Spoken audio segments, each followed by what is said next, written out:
My friend wanted a pair of pants, wide and flary and perfectly fitting. So I used Vogue 9008 and I adjusted it to make the perfect pair for her. I'm going to tell you how to make a pair of pants. Step 1. Do the back darts. Step 2. Sew the back crotch according to the seam allowance on the pattern. Step 3. Finish the seam. I'm just zigzagging, but you can overlock it or even do a French seam if you want. Step 4. Put the zip in. I start by on the right side because it's for a woman. I finish the seam. I'm just going to zigzag this one. And then on the left side, I cut this little loop off. And this pattern did not have it. It's called a fly guard. I have this little thing that I'm going to use on the left side. I'm now going to sew the front crotch from there until half a centimeter in.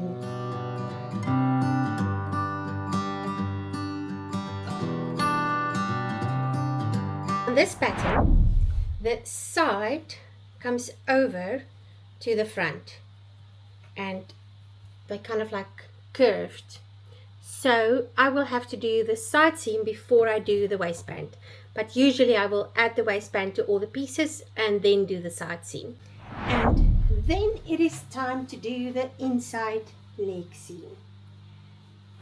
I let my seams connect there and just fold over the front, fold open the front and the back. I sew them together and zigzag them or overlock them together. So I start from the middle and I always like to give it a centimeter seam, and then I just go all the way to the end of the leg, and this way you get that your center seams of the front and the back align perfectly every time. This is my waistband. I've sewed the side seams and the middle seam together according to the seam allowance, and I've put a stay stitching around the waist, and I'm now going to add the waistband to the bands. I will be starting from the middle and work my way right around, making sure my middle seam, it folds that way, so at the top it will also fold that way. I've said it many times, I know. Let's go and sew it all. I know for sure. When all the bands are this far, and now I need to fit them before I can continue. settle down beneath my feet. I've got it right and I got it wrong, but I learned my lesson hanging on. Come sit here with me by the fire and let it go for a little while. Oh my goodness. So be I was on that bridge on Sunday. my fingers walk over your head. When I have a curved waistband like this one, I do the little knips like that. Just on the side it's going to fold up. So this is the waistband. The pants will be folding up over the waistband.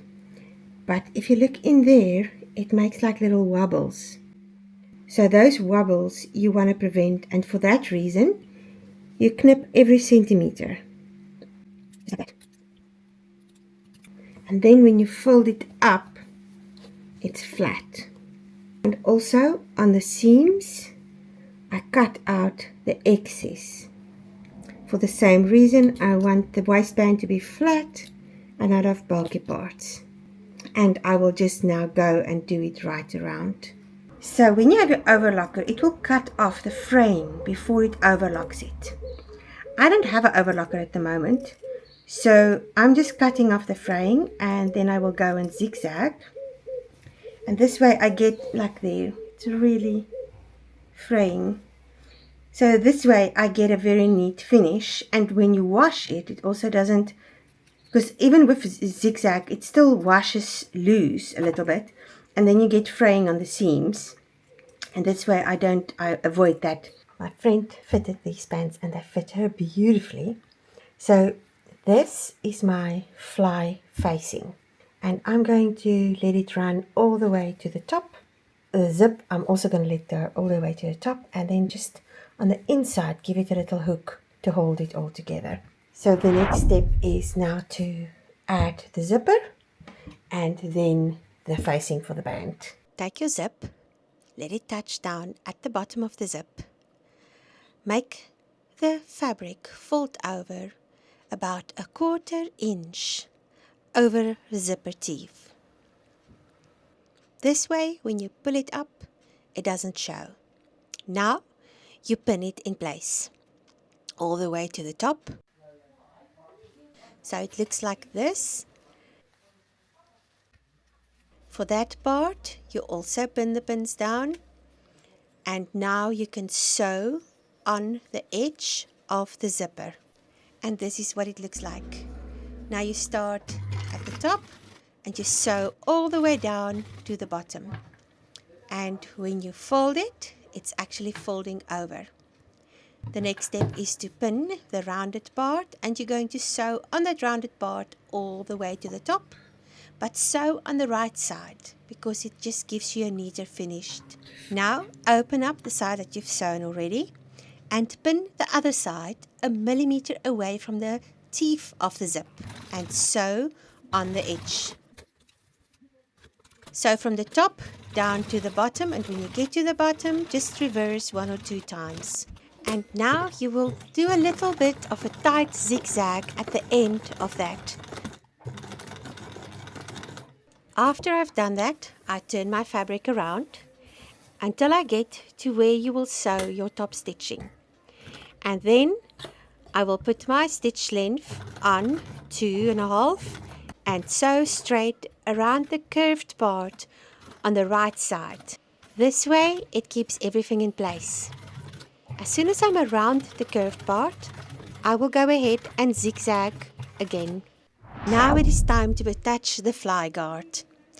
You're going to pin it at the bottom onto the part where the zip ends, and then you are going to sew from the top all the way to the bottom.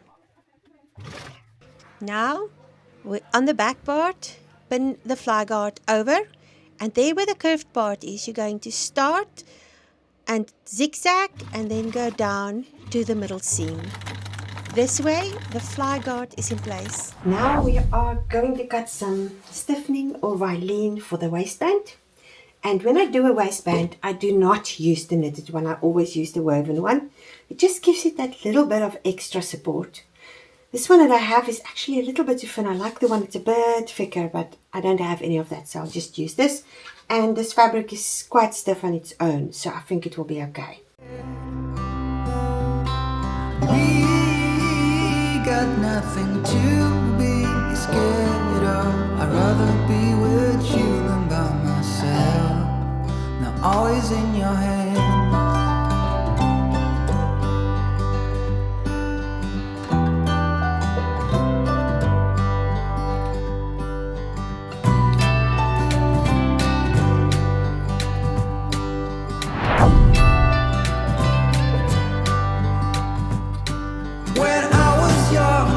Control will lead me to an ending road, and heavy metal seemed to be the only thing that was for me. And I saw the angels coming down, and they sang a song and sang it loud, and I still remember parts of it, and the yellow glorious will it. Won't you be? To avoid bulk on the waistband, cut away that piece that I showed you, and then cut a triangle away so that when you fold it over, that there is no excess bulk. You also want it to form a little V or an angle so that the zip can still be used. And now you're going to sew on the right side and stitch in the ditch or literally on the edge. This will give you a very clean waistband in the end. Finally, I go in with a needle and thread and just sew it down until everything is nice and neat, making sure my stitches don't show on the other side. One of the things I really love is handwork. It gives me a sense of calm and peace that no other way of sewing actually can create. To me, it's a form of meditation. The final step is to figure out where you're going to put the button. My button is going to go on the inside of the waistband, and then I will make a buttonhole on the other side. That way the button will not show. I will make the buttonhole using my machine's zigzag stitch because this machine does not have a buttonhole maker. And then when I'm done, I cut it open with my little clips and finally sew everything together. Next, you will sew the button in place. I start by pushing the needle through the buttonhole in the position where the button should go. And then I make sure my cotton is secure with the knot. The next step is to start sewing and putting some pins in so the cotton can loop over it. This way, the button does not get pulled too tight onto the fabric. And then I will just go ahead and sew in and out a few times. I usually like to tell myself 8 is a good number, but you can decide what is secure for you. And now we have the button in position, and these pants will look smooth when my friend is wearing it. For the hem, I use my gauge measure, and I've already fitted these pants on my friend, so I know how long the pants should be. I then go ahead and measure right around and fold it over. For the blind hem stitch, I like to use that one. So I will put my tension on anything between 4 and 2, and my stitch length will be on about 1 or 2. So you make sure your needle is exactly next to the fold up, and then you can just keep on going, and the zigzag will catch onto the front of the fabric, and the straight stitches will go on the folded over part. This will give you a perfect hem that looks like you've put it in by hand.